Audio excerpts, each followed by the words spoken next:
You walk into school with that quiet voice in the back of your mind saying, "Go home." It's not worth your time sitting in class to learn how to rhyme when all anyone does is laugh behind you.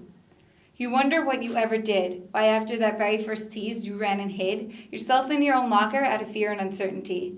For if there was nothing wrong with you, surely someone would have noticed.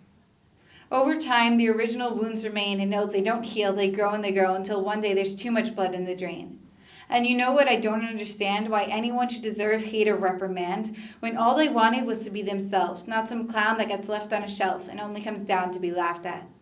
Don't look at me like I don't know how they feel. I know what it's like to feel like the heel that everyone steps on. I want you all to take a look at me now. I'm not broken or bruised or helpless on the ground. I'm proud of who I am and of who I can become. And I won't let myself be pushed down again, because I've been there. I felt all that pain, and I'll tell you, for me, it was worth it. You see, after a while I grew numb to the words, to their taunts and their laughs and the insults that burned my insides until I was full of ashes. And after the numbness, I didn't stop. I began to really listen to the jeers that they dropped. And I thought to myself, well, that's not me at all. Why did I ever let them throw me against the wall? Not physically, of course, but by putting thoughts in my mind, day after day, until I began to leave behind all sense of a self-created reality. They didn't want me to feel for myself.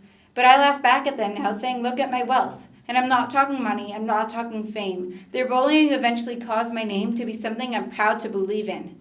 To all those out there at the hands of their foes, those who point at you and laugh at you and stick up their nose, you're not alone in that forced, faked reality. I'm one of you among thousands that learned, are still learning, and sadly haven't learned yet the true meaning of the word bully. Remember that there is a way out, not through knives or water, but by using your ears, when it's almost impossible to hold in the tears.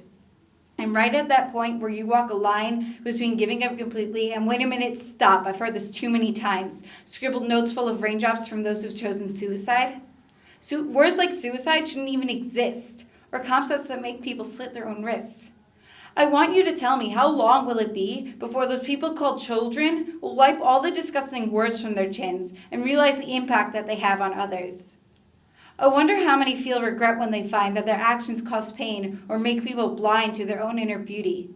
Do they cry and repent and ask for forgiveness? Or do they keep going, watching as one by one their victims fall into a place that they have trouble climbing out of?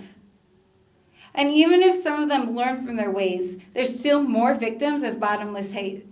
Thousands that learned are still learning and haven't learned yet the true meaning of the word bully.